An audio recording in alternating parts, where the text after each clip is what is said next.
Ang mabuting balita ng Panginoon ayon kay San Lucas. Papuri sa iyo, Panginoon. Noong panahong iyon, sinabi ni Jesus sa kanyang mga alagad, "Mag-ingat kayo na huwag magumon sa katakawan at paglalasing at mabuhos ang iyong isip sa mga intindihin sa buhay na ito. Baka abutan kayo ng araw na yaon na hindi handa, sapagkat darating iyon nang di inaasahan ng tao sa buong daigdig, kaya't maging handa kayo sa lahat ng oras.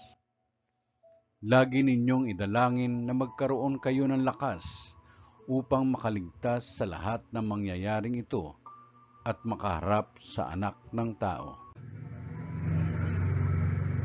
Ang mabuting balita ng Panginoon. Pinupuri ka namin, Panginoong Jesucristo.